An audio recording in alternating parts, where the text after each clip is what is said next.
C'est le premier jour de la semaine. Bonsoir à tous, bienvenue à la une de l'actualité ce lundi 20 septembre. La vidéo-verbalisation est appliquée en Côte d'Ivoire. Le pays est entré de plein pied dans la phase de répression après des années de sensibilisation sur le respect du code de la route. Le président de l'Assemblée nationale s'est rendu aujourd'hui au centre de gestion intégrée, structure chargée de la mise en œuvre de cette nouvelle mesure. La transformation de matières premières en Côte d'Ivoire. Le chef du gouvernement y invite les opérateurs économiques. Il les rassure également du fait que l'État se tient à leur côté. Patrick Hachi a eu une rencontre avec les opérateurs économiques de la ville de San Pedro. La 4e enquête démographique et de santé mandate 200 auditeurs vers 15 000 ménages sur tout le territoire ivoirien. Il est entre autres question de fournir à l'État de Côte d'Ivoire des informations actuelles et fiables en matière de santé afin de mesurer les progrès du pays. Et puis les États-Unis d'Amérique qui ouvrent leurs frontières, mais uniquement pour les voyageurs vaccinés en provenance de l'Union européenne, du Royaume-Uni et de la Chine, avec des tests de 72 heures exigés, en plus du passeport vaccinal et du port du masque obligatoire. Bonsoir à tous. Depuis le 7 septembre, certains d'entre vous ont déjà reçu des notifications sur leur téléphone portable suite à une infraction au code de la route. Il s'agit d'amendes à payer et c'est une nouveauté entrée en vigueur en Côte d'Ivoire. Elle est pilotée par le Centre de gestion intégré sous la tutelle du ministère des Transports. Le président de l'Assemblée nationale de Côte d'Ivoire et une trentaine de députés sont allés voir comment fonctionne ce dispositif en matière de sécurité routière. Abou Sanogo. Amadou Soumaoro, président de l'Assemblée nationale à la tête d'une forte délégation de parlementaires, visite le centre de gestion intégré de la mobilité qui abrite le poste de contrôle des opérations du système de transport intelligent. Une visite pour s'imprégner du mode de fonctionnement de la vidéo-verbalisation. Une innovation majeure qui vise à renforcer le dispositif de contrôle du respect des règles de circulation sur la voie publique à l'aide de caméras. Le dispositif déployé selon le ministre des Transports, Amadou Koné, dans le Grand Abidjan, est déjà actif. Il comprend des radars fixes, des radars mobiles embarqués, ainsi que des caméras de vidéo-verbalisation situées en priorité sur les axes les plus accidentogènes du district d'Abidjan. Je voudrais rassurer Monsieur le Président de l'Assemblée nationale et sa délégation que toute la stratégie de sécurité routière sera mise en œuvre. C'est vrai que rien n'est parfait. Nous avons ensemble, au niveau du gouvernement, travailler à mettre en place cette vidéo-verbalisation qui se passe bien. Et nous allons continuer donc, à le déployer sur l'ensemble du territoire national. Pour l'instant, nous sommes concentrés sur Abidjan, qui fait à elle seule 40% des accidents, et travailler à réduire le nombre d'accidents à Abidjan et nous déployer très rapidement, conformément à la stratégie, sur l'ensemble du territoire national. Je voudrais, Monsieur le Président, vous dire à nouveau que nous vous transmettrons régulièrement donc, les informations en ce qui concerne l'évolution de la sécurité routière. Le président de l'Assemblée nationale, Amadou Soumaoro, et sa délégation ont félicité le ministre des Transports pour ses innovations. Les radars de dernière génération, les ordinateurs de dernière génération, je voudrais féliciter le ministre et l'encourager pour toutes les initiatives qu'il prend à la tête du ministère des Transports. Cette visite du président de l'Assemblée nationale Amadou Soumaoro intervient à la suite de la séance d'information parlementaire du ministre des Transports Amadou Koné le 12 août dernier sur la stratégie nationale 2021-2025 pour la sécurité routière. Et dans cette stratégie nationale pour la sécurité routière, il est prévu une mise en fourrière pour les cas de défaut de visite technique. Pour faciliter l'accomplissement de cette formalité obligatoire, un opérateur innove et amène la visite technique vers l'usager grâce à un banc mobile. Plusieurs points à Abidjan et à l'intérieur du pays. Franck Quadio. 1,5 million de véhicules composent le parc roulant en Côte d'Ivoire et selon la tutelle, 40% de ces véhicules échappent aux visites techniques. Selon certains usagers, l'accomplissement de cette obligation était sujet à tracasserie. Il fallait faire des files d'attente. Ils ne savaient même pas à quel moment passer. Souvent, même on passait toute une journée. Des contraintes loin derrière désormais, depuis quelques années, l'État a allégé la procédure et même libéralisé l'activité.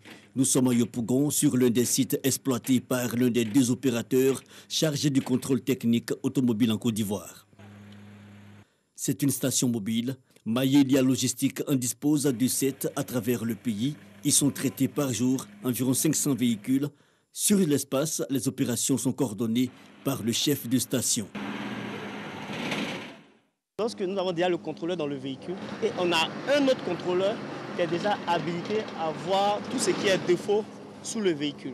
Et moi qui suis le chef des stations, je suis là pour veiller à ça, à ce que ce soit un peu rapide, pour qu'on aille un peu vite. Maintenant, lorsque les défauts sont dits, j'ai la possibilité de ramener le véhicule ou bien même de contrôler pour voir est-ce que ce qu'il dit c'est la vérité. Ces bancs mobiles nécessaires à la prise en charge rapide pour des résultats diligents. Sous cette bâche, quelques clients attendent. Je suis à 2 pas d'ici. Je fais ma visite, si je dois continuer au travail, je vais vers le travail. Les choses se font rapidement. Voilà, j'ai mes papiers en même temps. Présent sur l'échiquier du transport routier depuis 2018, l'entreprise dispose aujourd'hui de 6 bacs mobiles et une station fixe. Face à la presse, les responsables, à la faveur d'une visite, réaffirment leurs ambitions. Pour 2021, on tourne autour de 7000 véhicules.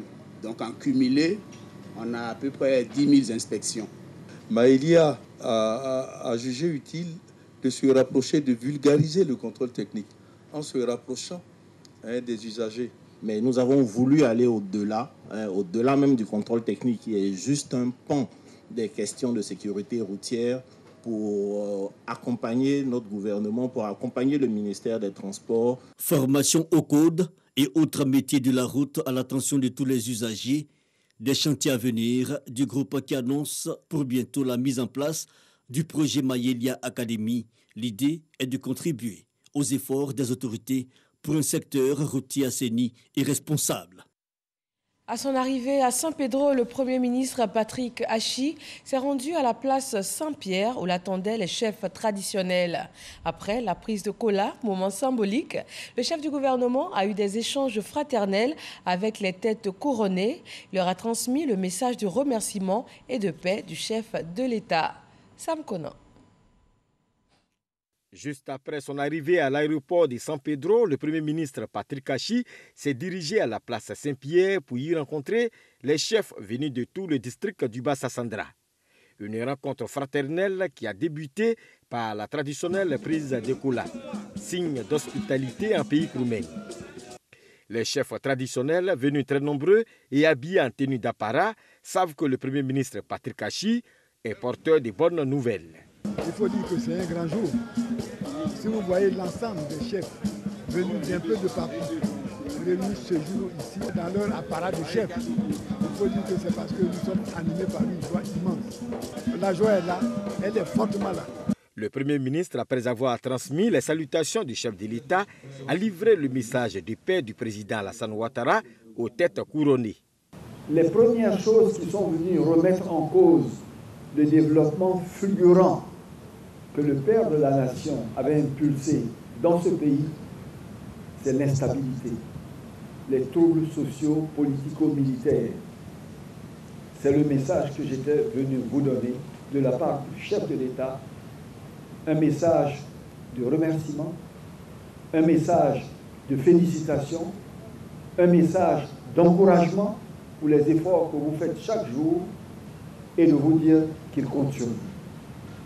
Il compte sur vous pour maintenir le calme, la paix dans ce pays, afin que tous les actes de développement que vous voyez puissent continuer et que d'autres suivent et que nos enfants, à la suite de nous, on puisse leur remettre un pays dans la paix, qu'ils continuent, parce qu'à la fin de la journée, c'est le développement qui est le plus important.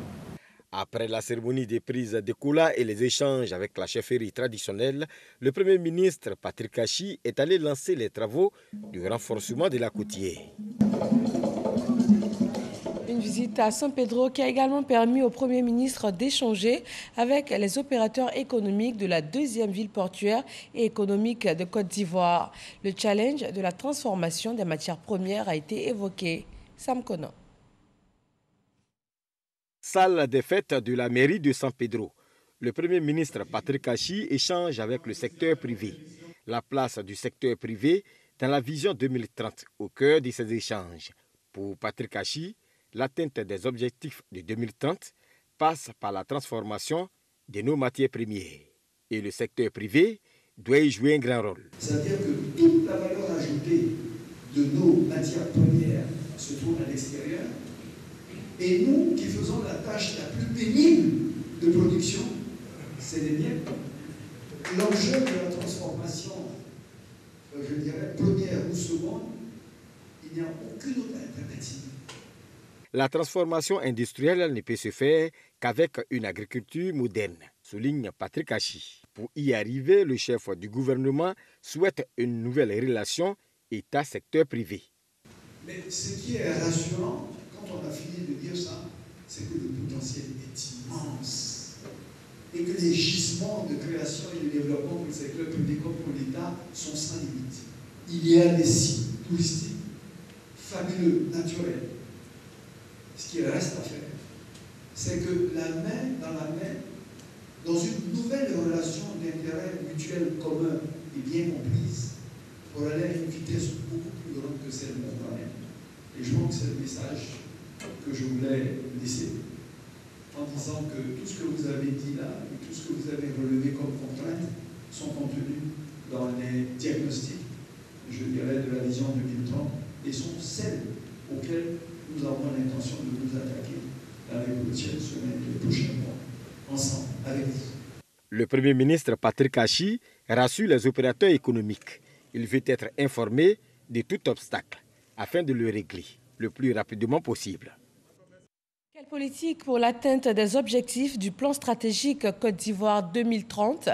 Le ministre de la Promotion des PME a entretenu les membres du CESEC sur la question. Il leur a présenté les acquis de la politique nationale du gouvernement en termes de mise en œuvre et de développement d'actions d'aide en faveur des PME. Jean-Marc Djadji. Le ministre Félix Anoblé, invité de la tribune du Conseil économique, social et environnemental et culturel, CESEC. Il présente les acquis et les perspectives de la politique du gouvernement en matière de promotion des PME, de l'artisanat et de la transformation du secteur informel.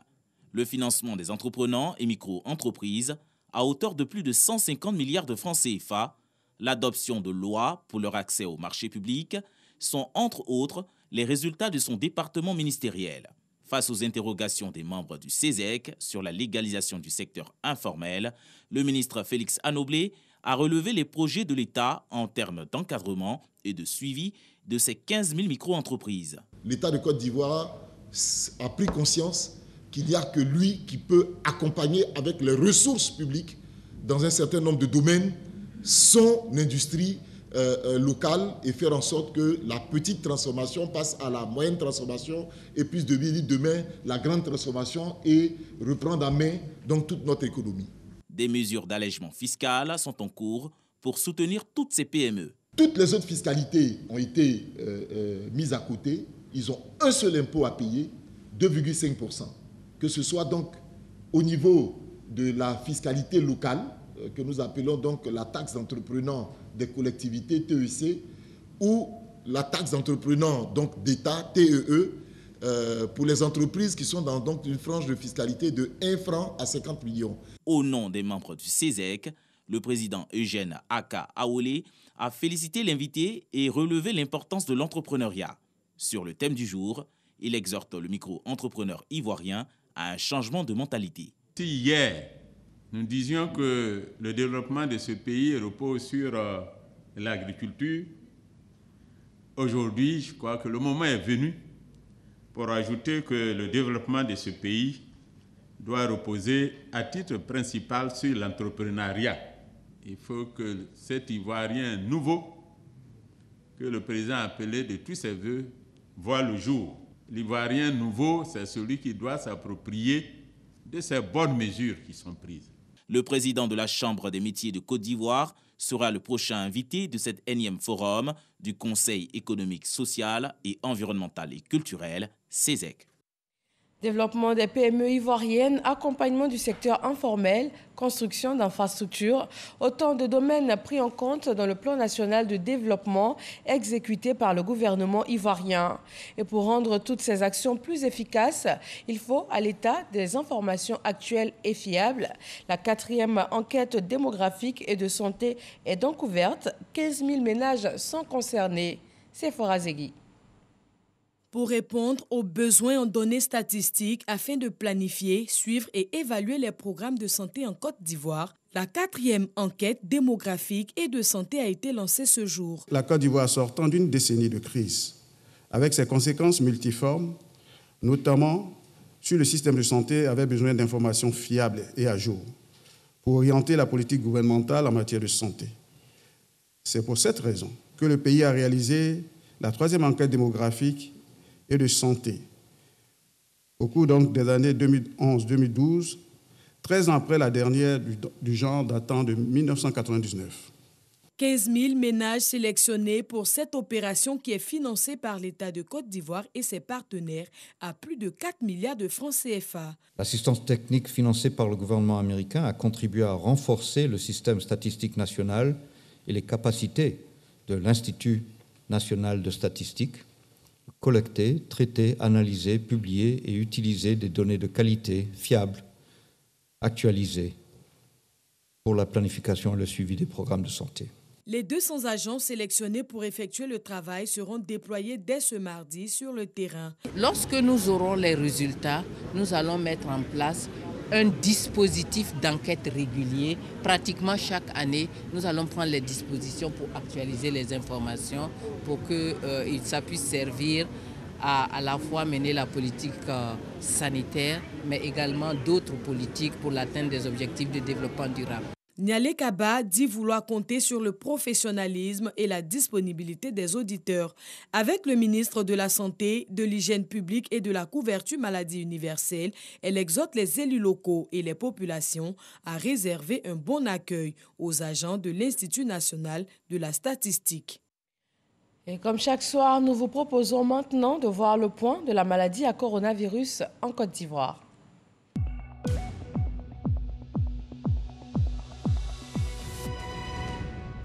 Ce 20 septembre 2021, 133 nouveaux cas de Covid-19 ont été détectés, 59 153 cas confirmés en tout dans le pays, 56 760 personnes guéries et un total de 569 décès.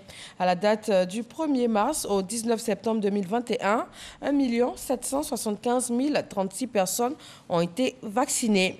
Et la vaccination reste gratuite et volontaire.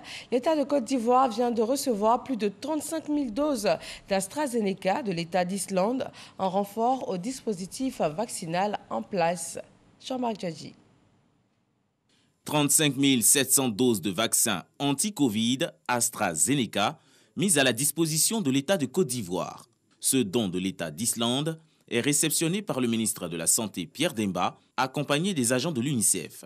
Ces vaccins AstraZeneca renforcent la capacité vaccinale des services compétents du ministère de la Santé. Depuis quelque temps, on attendait des vaccins AstraZeneca. C'est un premier lot donc, de 35 000 doses que nous recevons de l'État d'Islande. Et ces lots-là seront complétés par d'autres dons et éventuellement donc, une autre contribution de COVAX. Avec plus de 1 700 000 doses de vaccins anti-Covid déjà administrées, le gouvernement remercie ses partenaires et encourage les populations à se faire vacciner. La mobilisation se fait pressante un peu partout, mais je voudrais vraiment inviter chacun à prendre ses responsabilités. Nos équipes sont à pied d'œuvre pour que dès la semaine prochaine, la vaccination reprenne de plus belle à l'intérieur du pays. Pour rappel, la combinaison de vaccins AstraZeneca-Pfizer est pour l'heure la seule autorisée selon le comité de veille de lutte contre la Covid-19 depuis le 10 septembre 2021. Les vols vers les États-Unis suspendus depuis le début de l'épidémie vont reprendre. Le pays annonce une réouverture de ses frontières, mais uniquement pour les voyageurs vaccinés en provenance de l'Union européenne, du Royaume-Uni et de la Chine, et dans un second temps de l'Inde et du Brésil. Autre mesure annoncée, des tests de 72 heures exigés, en plus du passeport vaccinal et du port du masque obligatoire. Les voyageurs étrangers seront aussi tracés afin d'éviter une recrudescence du virus. Un change de cadre avec la 27e édition du tirage de la tranche commune Entente qui s'est ouverte ce matin à Abidjan. Plusieurs délégations des loteries nationales de pays membres du Conseil, comme le Burkina Faso, le Niger ou encore le Togo, sont présents en terre ivoirienne. Chaque connaît. 4 ans après l'édition de 2016, il revient une fois encore à la Loterie nationale de Côte d'Ivoire, la LONASI, d'accueillir la 27e édition du tirage de la tranche commune Entente. Chaque année, la TCE célèbre le brassage des populations et le vivre ensemble dans notre espace communautaire. Chaque tirage annuel offre l'occasion aux gagnants des autres pays de visiter le pays organisateur. Mais plus que tout, chaque tirage est une victoire sur la pauvreté, le sous-développement. Depuis sa création en 1970, cette loterie communautaire a contribué à la mise en œuvre de plusieurs projets de développement dans les 5 pays du Conseil de l'Entente. Ainsi, après la relance des activités du Conseil de l'Entente en 2012, le secrétariat exécutif a pris l'engagement lors de la 18e édition de la TCE que le Bénin a abritée en 2012 d'accompagner les loteries nationales aux efforts de développement en réalisant une infrastructure socio-économique dans le pays qui accueille le tirage. Depuis cette date, le Conseil de l'Entente a effectué des réalisations socio-économiques dans les États membres d'un montant total de près de 300 millions mis à la disposition de populations à l'occasion des différents tirages de la TCE. Au menu de cette 27e édition prévue prendre fin ce vendredi 24 septembre, figurent des travaux d'experts, une exposition au Grand Carrefour de Koumassi et un team building au Jardin botanique à Bingerville. Dans le pays qui abrite la tranche commune Entente, il lui est fait don d'une infrastructure communautaire d'une valeur de 30 millions de francs CFA. Le choix de la LONASI s'est porté sur la commune d'Abobo, où un centre de santé moderne a été bâti dans le village d'Abé, Brouquois. Ces actions sont la preuve, selon le ministre de l'Économie et des Finances, Adama Coulibaly, de l'important rôle joué par les loteries nationales dans le développement communautaire.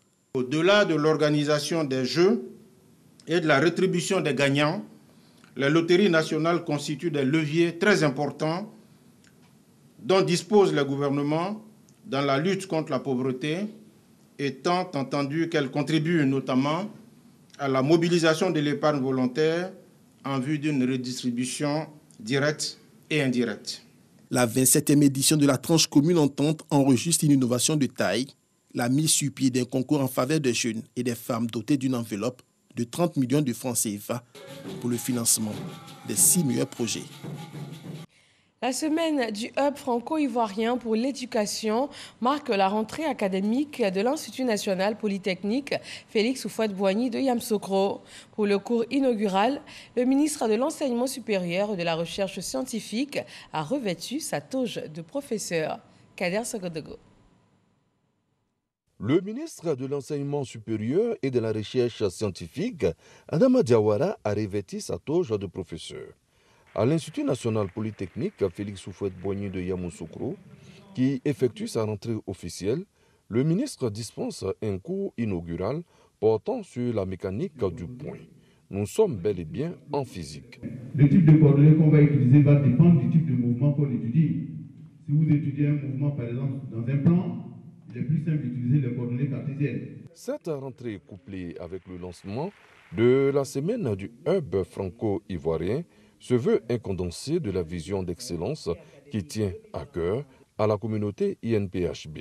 Mettre en avant justement l'excellence de la coopération entre l'INPHB et les établissements supérieurs français. C'est également de démontrer quand même que l'INPHB, dans son rôle en tant que locomotive de notre système d'enseignement supérieur, souhaite aussi élargir sa collaboration en interne aussi avec les universités nationales. La coopération sud-sud est également en marche.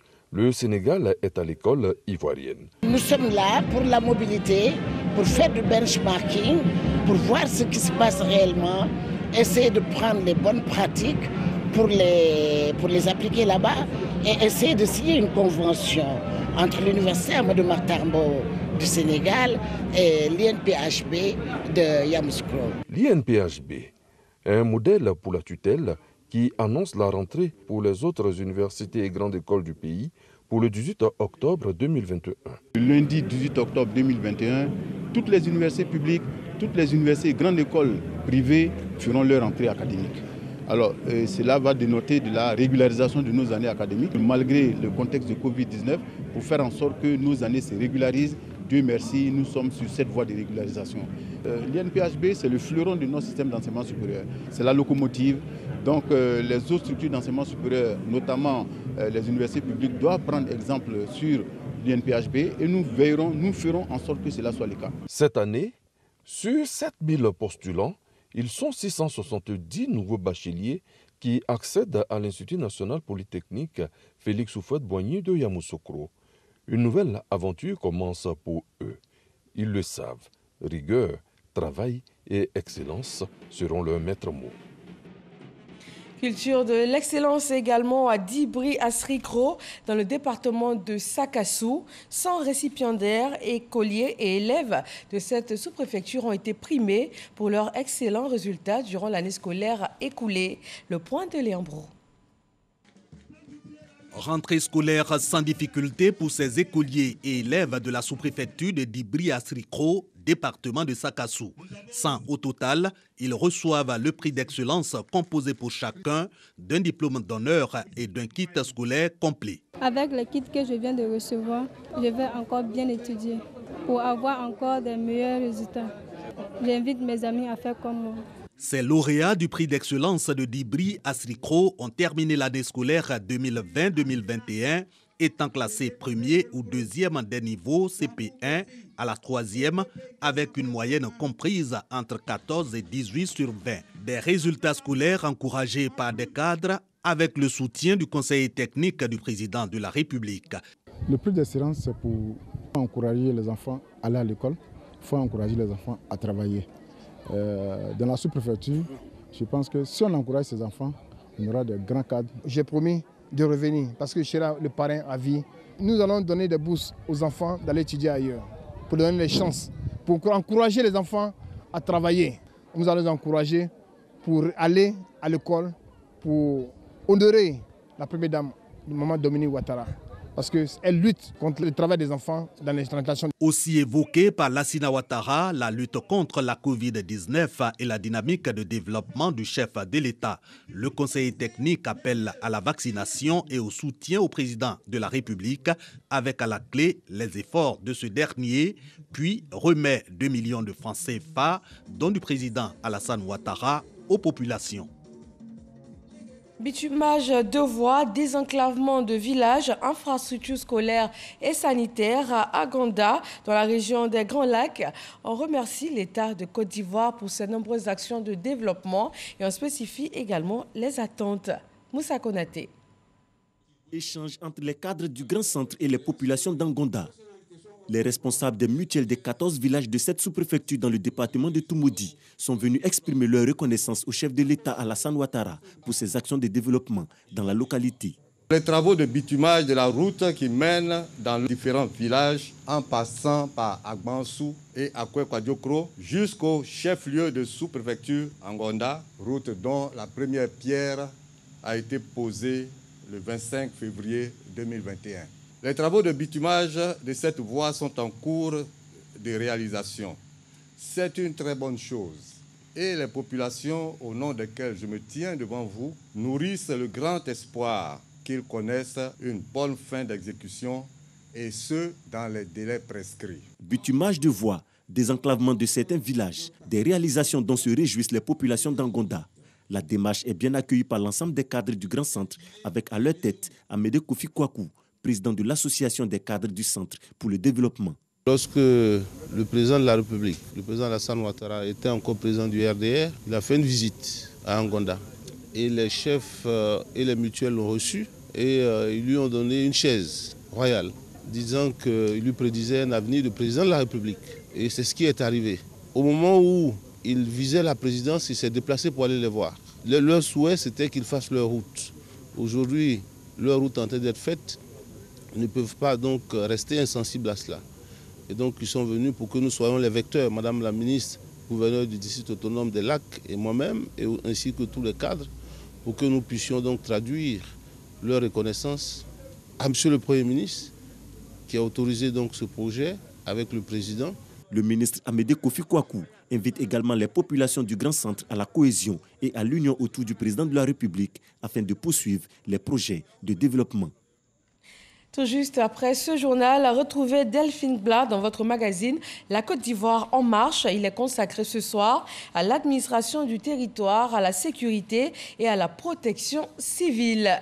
Merci à tous de votre attention. Vous pouvez aussi nous retrouver sur rti.info. Et bonne fin de soirée.